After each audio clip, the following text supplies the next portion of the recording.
mga kalakal, boys, kasi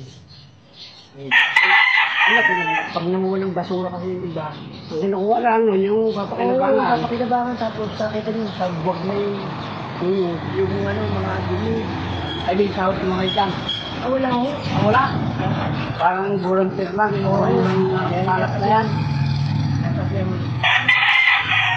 nangyayari.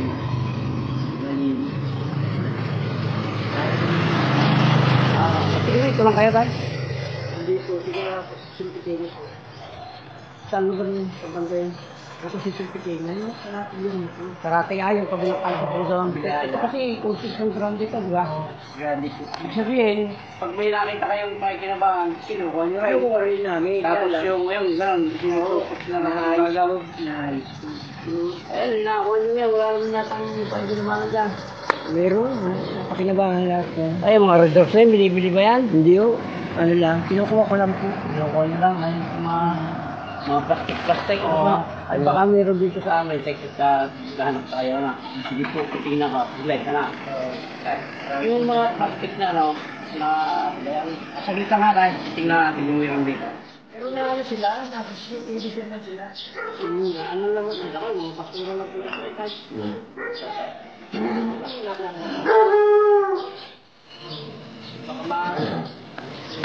Baka matuloy ko ng mga kapatulungutay lang.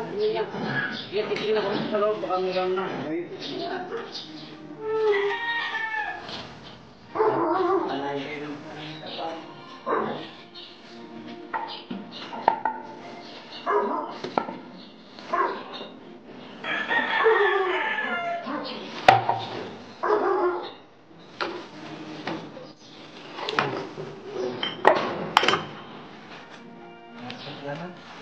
Ito yung ako ha, bibigyan ko kayo na atin mo siguro dito, bibigyan ko kayo, bigyan ko lang. Okay, bigyan ko kayo. Okay, bigyan ko kayo, bigyan ko dito po. Tali mo ngayon ako. Naloko na ako. Naloko ko na wala ko sa sarili nung namatay yung asawa ko. Buti ka ako, nakabawi ako. Na ako na COVID. Tapos siya, kailangan ko siya ng 21 days sa BMC. Pero nyo, ang hirap lang nakita ko sa BMC. Ay, ang hirap ko doon sa nurse. Sabi ko isang kwarto, silang mag-isa. May oras. 4 na oras ata. Ang dumi ng BMC, nilinis ko yun. Ang dumi, ang kapit talaga. Nilinis ko yung kubeta nila, 2 kubeta, nilinis ko. Tapos mayroong mga pasyente, kasawang. Inaano yung mga, yung ng oxygen. Nakaano sa bunganga, tinatanggal yan. Gusto na magpakamatay, may nagsaksak pa sa liig. May nagsaksak ng kutsara, buti ka mo, naagaw ko. Sabi ko, binibigyan ka ng pagkakataon ng Panginoon na magbuhay ka. Bakit pumunta ka sa hospital kung gusto mong magpakamatay na lang? Bakit saka ako pumunta ka sa hospital? Hiram lang natin sa Diyos ang buhay natin. Ang dami pasawal sa BNC. Kaya kumagawa ko doon sa mga nurse. Kawawa talaga yung mga nurse. May pamilya po kaya? Mayroon po. 3 anak po. 3. Kasama niyo pa sa bahay? Hindi po. Yung 2, natakot na sa akin kasi hirap pa po. Nung pagkaano ng asawa ko nung namatay. Ano namatay asawa niya? Oo. Yung 2 linggo, hindi na ako napagkakausap. Pero ako iniinom na gamot. Parang balyaw? Oo, itong maliliit na maliliit, 2. Pasenta yung isa. Hindi balyaw. Yung sa brain. Sa brain. Buti naka-recover po. Ay, ano lang ko yung mga kalakal yan. Saan yung binibenta yan? Binibenta ko po doon sa Boy Scout yung una. Pero bandang huli, ipalis na ako. Doon sa dating kapitan namin. Nakakarami naman po kayo ng gapo na yan. Siguro po, kumikita rin ako ng pinakamalaki yung 300.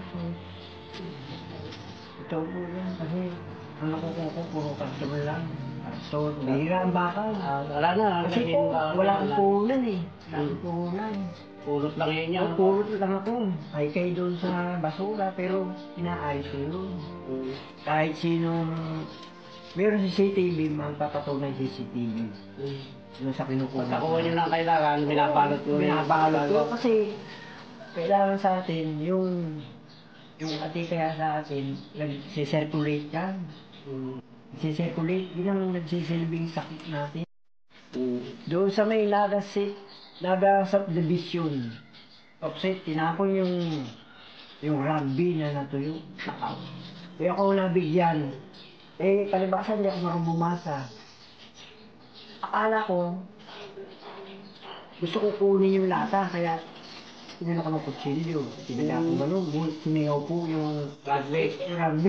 Kulay, bigla akong siningko lahat. Tapos binigay ko binigay ko sa pulis, sa station, sa pulis. O kayo pa ako naman bahala dyan, kasi toxic yan. Marami pa. Usang balde. May nakalaki yung usang balde na tuyo. Pero binutas ko yun. Para malaman ko kung ano binutas ko, matigas. Binutas ko ng kutsilyo. Sumigaw na yan, grabe pala. Pollution talaga yan. Pollution, kasi... Lalo pagka tinamaan pa yun ng apoy, nasunog. Lang po. Akalat na yung usok ng... Yun. Saka yung mga nagtatapon ng malubugan, parang oxygen. Kulay dilaw. May nagtatapon noon, dapat daily itapon na kasi makakita mo naman yung tago eh. Bawal ang apoy. Kasi, posibleng sumabog. Nakakapag talaga yan. Parang Sige yun. maraming salamat sa inyo. Hindi ko kayo makakalimutan.